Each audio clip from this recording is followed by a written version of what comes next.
If your job at a healthcare facility includes disinfecting against viruses, you know prevention is the best medicine. And maintaining healthy spaces starts with a healthy cleaning routine. Grainger's world-class supply chain helps ensure you have the quality products you need when you need them. From disinfectants and cleaning supplies to personal protective equipment, so you can help deliver a clean bill of health. Call 1-800-GRAINGER, click Grainger.com, or just stop by. Grainger, for the ones who get it done.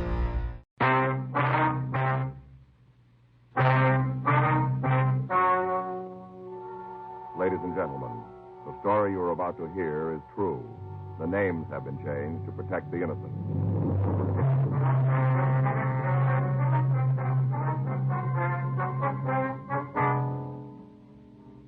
You're a detective sergeant. You're assigned to robbery detail. You get a teletype warning you that 2 hold-up men are heading for your city. You know they're armed and dangerous. Your job? Be ready for them.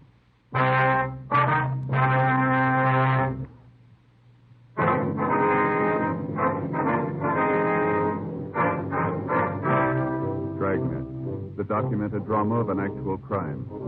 For the next 30 minutes, in cooperation with the Los Angeles Police Department, you will travel step by step on the side of the law through an actual case transcribed from official police files. From beginning to end, from crime to punishment, Dragnet is the story of your police force in action.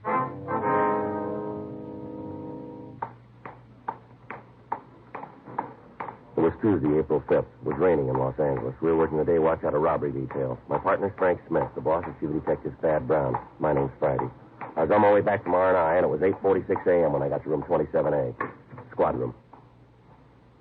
Frank? Yeah, Joe. Back here. How about it? Turn anything? Yeah, a couple of names. None of them match the descriptions. Mm-hmm. When are the mugs supposed to be in? This afternoon's mail, they said they were sending them there special. It'll be easier when we know who we're looking for, huh? Yeah, they will. Friday, Smith? Yeah, Skipper. Got a minute? We're right there. Morning. Yeah. Close the door, huh? Yeah, sure. Sit down. Here. Take a look at this. Well, what is it? About the Merton brothers. Oh. I just talked to Leopold. Sheriff from Las Vegas? That's right. Gave me as much as he could on the Merton. Well, we checked our records. There's nothing on them here. Isn't likely. From what Leopold says, they're fresh out from the east. You name a town? No, someplace in Georgia. They're trying to run it out. Mm-hmm. The bulletin we got said they pulled a couple of gas station holdups over there. Anything else? Yeah, at least they think so. Yeah. According to their records, the boys got into town a couple of months ago. No visible means, but plenty of money. Uh-huh. Hung around the places on the strip, gambled, drank, had themselves quite a time. Yeah? The department over there started to wonder where the money was coming from, put a couple of men on them full time. What'd they find out? Not much. Merton's played it cozy. They were finally picked up on a drunk charge, mugged and printed. Nothing to hold them on, so they were released. Yeah. Next morning, they skipped town, left clean. On the way out, they stopped long enough to kick in a couple of those gas station motels, you know, along the highway. Yeah. Scored pretty good. The victims make the identification right away? Yeah. As soon as they saw the pictures, sheriff's office notified Baker. Highway patrol there was waiting, but they must have gotten through before the word went out. Mm-hmm. We've been able to trace them through Barstow, Victorville, on through Pear Blossom, Little Rock. They worked hard all the way. What do you mean? 3 service stations, 2 restaurants, 1 motel. Anything on them here in L.A.? Not yet. It's a matter of time. We got to get them before then. Yeah. All the victims tell the same story. These 2 guys are off their rockers. The way it stacks up, they're well armed. The car they're driving is cold, and they're on the needle. Heroin? The way we got it. Leopold says they kept a couple of dates with known pushers in Vegas. As far as he could tell, there wasn't anything passed. That doesn't mean it didn't happen. Yeah. That's the story. Get on it. Okay, Skipper. I told you before, it's a matter of time till they try to put somebody around here in town. Yeah. A couple of crazy gunmen, high on H. Bad combination. Somebody's got to lose. Well, let's hope it's not us.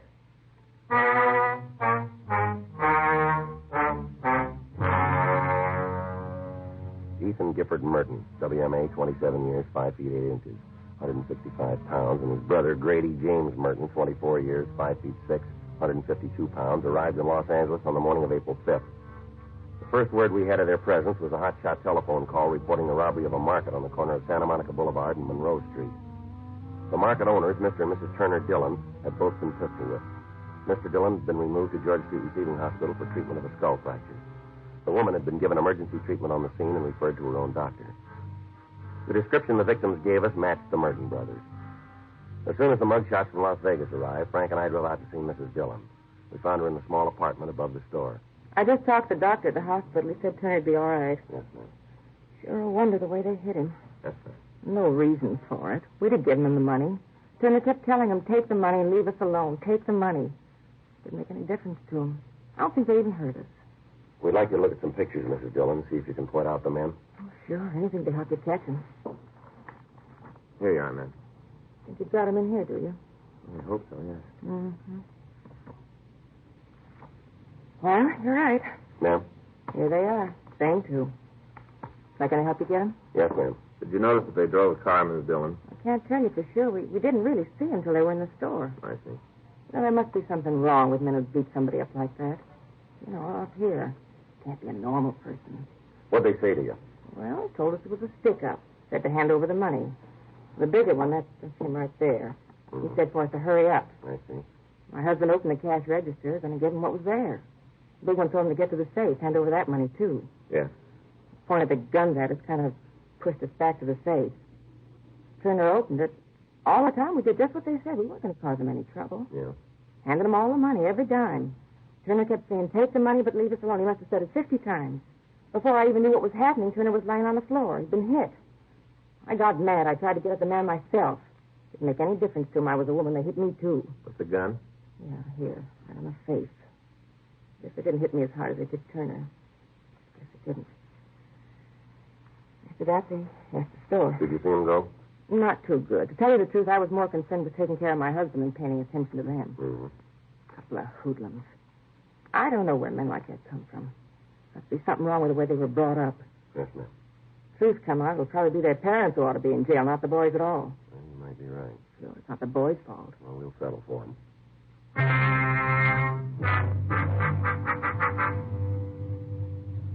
4:25 p.m. We received a communique from the FBI telling us that the Merton brothers are wanted by the state of Alabama for escape. A complete record on the two men was also sent. They've been arrested a total of 26 times for everything from petty theft to kidnapping. According to the kickback, they'd escaped from a road gang while serving a sentence for possession of narcotics. We contacted the authorities in Alabama and asked them to forward all available information on the suspects. After talking with Captain Donahoe, Frank and I went over to the First Street Station to see Captain Walter. We asked him to supply a list of places the two brothers might turn for a narcotic contact. He gave us a list of several places in town and the names of men we could talk to. 8:16 p.m. We started to check them out. Yeah, what would it be? You seen Patsy Hayworth around? Well, why are you looking for him? Want to talk to him? What about? Well, if we wanted you to know, we'd ask for you, wouldn't we? You guys cops? That's right. Now, where's Patsy? I don't know. Come on. We got word that he hasn't been more than 3 blocks away from here in the past 4 years. Now, where is he? I told you, I don't know. You're not being smart, mister. Hey, back room. Is he alone? Yeah, as far as I know. What's he doing? Nothing different, playing solitaire. All right.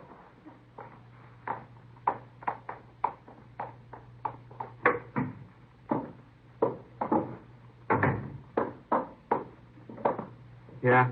You want something? You Patsy Hayworth? That's right. Sit down. I know you. I don't think so. You're in the wrong room. Police officers, we got some questions for you. That don't guarantee the answers. It's a start. Go. You heard from the Merton brothers? Who? Grady and Ethan Merton. No name. You don't know them. Red Queen and a Black King, and I could turn him over. That's the baby I've been looking for. It's the first time today. Is that so? Yeah, first win. Too bad I didn't pay for the deck. I'd have made a killing. All right, now, come on, Hayworth. What do you know about the Mertons? I told you nothing. Now, why come to me? A lot of other guys in town? They're going to need 8. The way we got it, you can steer them to it. Old friends again. All right, get your coat. Why? Let's take a ride. For what? We can't talk here. Let's go downtown. Well, it's a nice place. There's nothing wrong with right here. All right, then, what do you know? What's in it for me? Why? Well, information like that ought to be worth something. You know we can't do anything for you. Come on, let's go. Well, how long do you figure you're going to be able to hold me? Long enough. How do you make that? Well, I'll tell you. We'll take you downtown, process you, pass the word you copped out. Told us about a half a dozen people in town. Thing like that gets around, you're going to be in trouble. You'll come back with what we want to know. Well, that's kind of crummy. It almost builds the blackmail. Now, you called it. We didn't. You'd really do that? We would. All right. You crossed out all the roads. What do you want to know about the Mertons? You know him. I met him yet. Where? Place down the street. When? Last night. What is it, a bar or hotel? Hotel. Are they there now? No, we just used the room to meet. You know where they are? No. What they want? You called it, H. You do him any good? No, I told you the truth. I'm not pushing anymore. Why'd they come to you? Heard I could turn him on. What'd you tell them? Oh, said I couldn't help him. I told him I'd try and line something up. Stall, you know. I don't want any part of that action. Even if I could have a piece of it, the answer would be no. Why? Well, these guys are too far out. They must be shooting 7, 8 caps a day. Got to spend most of their time cooking. They're out of their skull, these guys. Mm-hmm. You got anything that'll help box them in? I don't know. Hey, maybe the broad. What do you mean? Well, they're dragging a broad with them, a big one. Must be 6'2" in her stocking. You know her? I've seen her around. Where? Used to hustle drinks downtown. Got too rough for some of the managers. They tied the can to her. She's been floating for a couple of months. Ties into some guy who'll pay the bill. As soon as he wises up, she drops and goes on the prowl. She got an address? Oh, I can't name it. Some flea bag on 5th, I think. She a hide? I don't know. She might chip you with it. Not steady enough. Mm-hmm. But she's smart, you know. How you look, she'd do real good. One of the homeliest women I ever met. Is that so? Yeah, looks like she should be wearing a bridle. Where can we get in touch with her? Well, it's hard to say since she's running with the Mertens. Yeah. You might try the Ten of Hearts. Where's that? It's a dive on 6. She used to show for the place. When they kicked her out, she went freelance. She still hangs around, I think. All right. How'd you leave it with the Mertens? Huh? They going to contact you? I don't know. They might. Want me to call you if they do? Yeah, we'd appreciate that. Okay. You got a card? Here. Thanks. I'll give you a ring. All right, Hayward. We'll hear from you, right? Yeah. There you are, you see? What? You should have banked the game. I lost. No, you didn't. Huh? You won.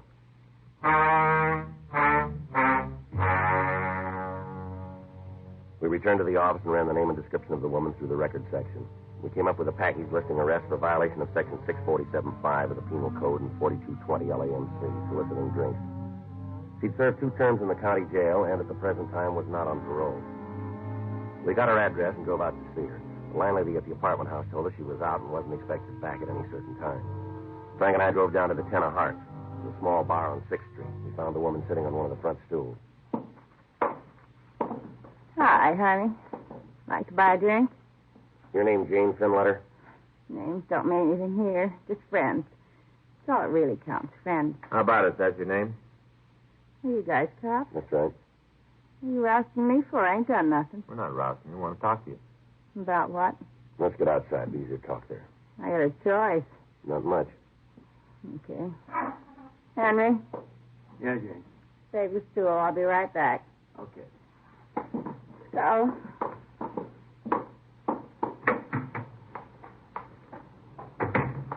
Right out here. We can talk in the car. yeah. Go ahead, get in.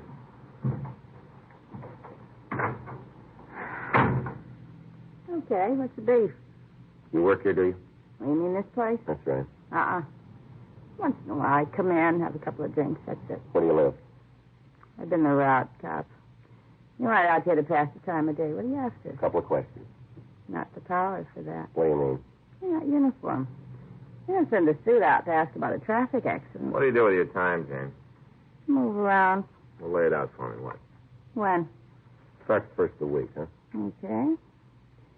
Slept late Monday. Got up about 1:30. Had a bad night Sunday. Woke up with a real head. Mm-hmm. Tagged the bar on the corner. Had a couple of Bloody Marys. Went home. Changed my clothes and met a friend. You want to give us his name? Ain't go any farther. Not from us. Nick Pfeiffer. Okay, what happened then? I was out with him until maybe 2:30. That's in the morning. Yeah. Came home, went to bed. Slept until about 11:30 Tuesday. Mm-hmm. Got a call from a couple of friends who just got into town. Get their names? Same deal. Same deal. A couple of brothers. They met a girlfriend of mine in Las Vegas. She gave them my number. How about the names? Ethan and Grady Merton. Okay. Met them, had a couple of drinks, and drove out to the beach for lunch. Came back to town, had dinner. Takes us up to last night. You seen him today? No. Ethan called me this afternoon. Yeah. Said they had some kind of a business deal to take care of this evening. After that, they were going to pick me up. Where? Here, in about an hour. Mm-hmm. That the reason for the muscle, the Merton brothers? Might be. They got a game going. I'm not on their side. I want that clear. They pulled a boo-boo. They did it themselves. No help from me. Mm-hmm. As far as I'm concerned, they both got soft spots. What do you mean? In their skulls. Soft. They say what this business was they had to take care of. No, mentioned something about somebody owing them money, something like that, so they were going to collect. Didn't say where, though. Not to me. Mm-hmm. The way they were rigged last night, though, doesn't leave a lot of doubt. All those guns going out to collect. Yeah. They weren't going to do it nice.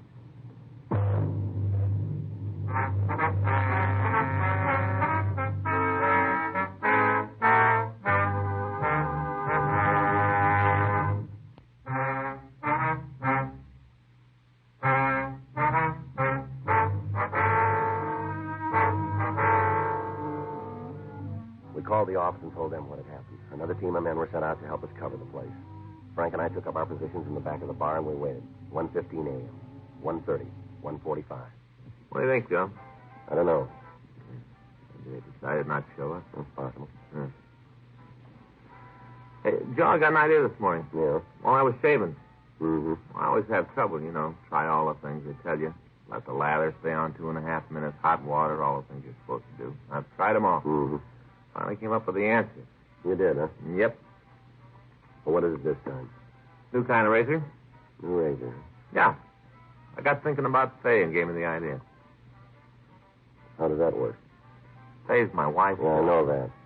She's shaving now? Oh, Joe, you don't understand. She's not shaving. No? No.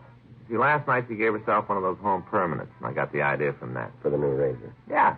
They got those permanent things for different kinds of hair, like hair that's hard to curl, medium, easy to curl. Easy, I think I know what's coming here.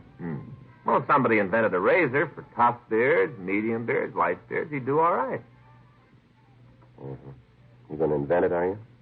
Sure, I'm not going to invent it. You know how I am with those things. Just got the idea, though, that's all. I'd sure like to buy one if they had them. Mm-hmm. Tough beards, find you one right away. Yeah. First day. That'd be the answer. Well, here comes ours. Looks like Grady Merton just came in, doesn't it? Yeah. Wonder where his brother is. Might be outside. Better wait a minute before we move. Mm-hmm. He's talking to the thin letter woman. Yeah. They're starting to leave. Let's go. We'll take him outside. Right.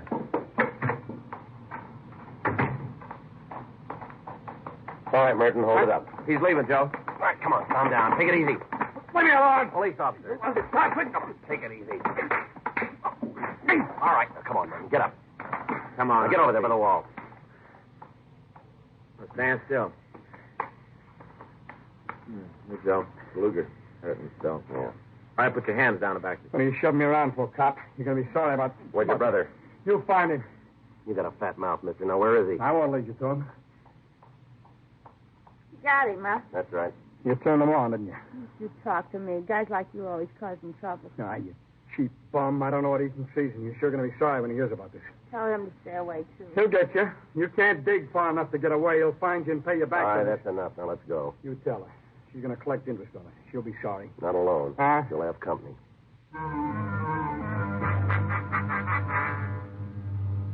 The other team of men remained at the bar in the event the other suspect returned.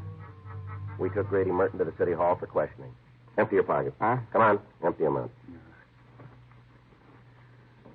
Wallet. Change, keys, handkerchief, penknife. That's it. Let me see your arms, Merton. Huh? Come on, let me see your arms. What for? Now, there's two ways to do this. You take your choice. Okay. All right. When'd you have your last pop? You got to prove it. That won't be hard. All we got to do is drop you in an ISO cell, and you'll be screaming for it. Sure. You get all the money you can on that. I'll book it myself. Let me see the wallet. There's nothing wrong with your reach.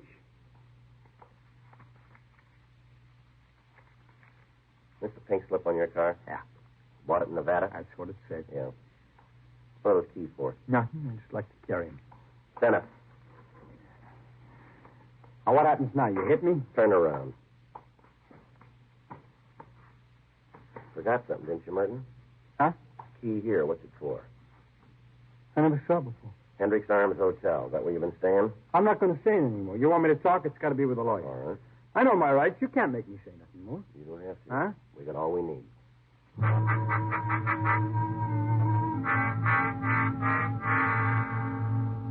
We had Grady Merton taken to the main jail and held to answer charges of violation of Section 211 PC. 3:26 a.m., Frank and I left the office and drove out to the Hendricks Arms. It was a large private home in the Crenshaw area that had been converted into a hotel. Frank covered the back entrance to the building, and I walked up the steps.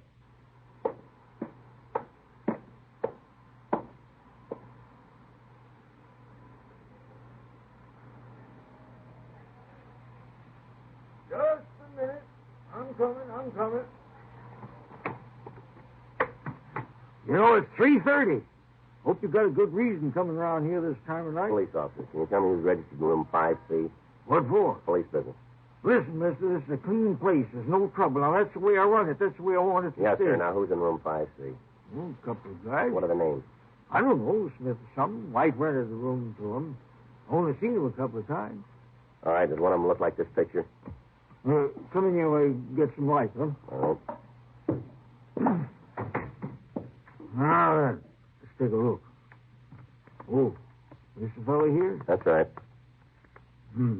Well, yes. Guess that's one of them. Yeah. Is he in now? Well, I wouldn't have any way of knowing that. Tenants come and go as they please, see? As long as they don't let the water run, don't have no loud parties, we don't bother. Where is the room? It's the third floor rear. Okay. This hall go to the back door? Yeah, you got to go through the kitchen. Say, can you tell me what this is all about? It'd be better if we didn't. You going to be in shooting? I don't think so. Well, if there is, I can give you a hand. I got a 12-gauge in my room. I used to hunt ducks. I can get it if you give No, me a sir, hand. that won't be necessary. All right, thanks. Is he here? Don't know yet. Is there any back stairs? Yes, sir. Right through there. Looks like a closet, but you open another door and you can go on up. All right, sir. Do you have a key to the room? Yeah. Here you are. Want me to go with you? Might be better if you stayed here. Yeah, well, I'll get my gun and guard the front door. He won't get out. I'll guard it.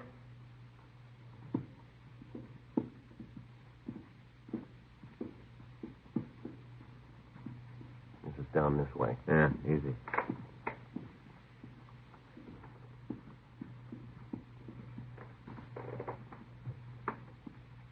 Oh, no. No. You all set? Yeah. Locked.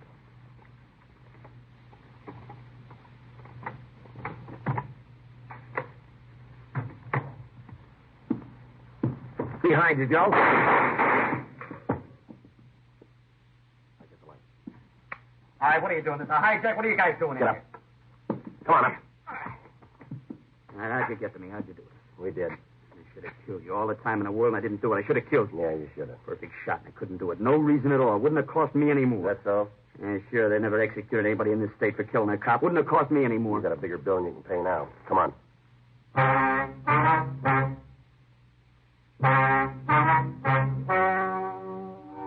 The story you have just heard is true. The names were changed to protect the innocent.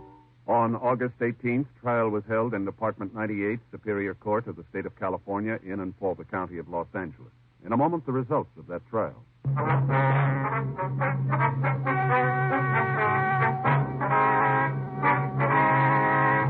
Ethan Gifford Merton and Grady James Merton were tried and convicted of robbery in the first degree, 5 counts, and received sentence as prescribed by law. Robbery in the first degree is punishable by imprisonment in the state penitentiary for a period of from 5 years to life. Because of the viciousness of their crimes, their sentences were set to run consecutively. A hold was placed on them by the state of Alabama in the event they are paroled.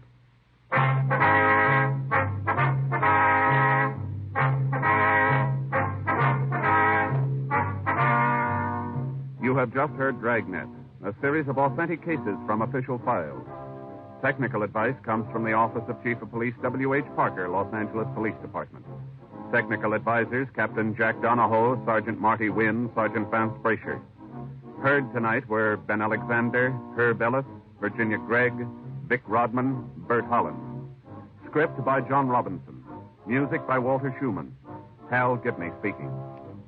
Watch an entirely different Dragnet case history each week on your local NBC television station. Please check your newspapers for the day and time. Chesterfield has brought you Dragnet, transcribed from Los Angeles.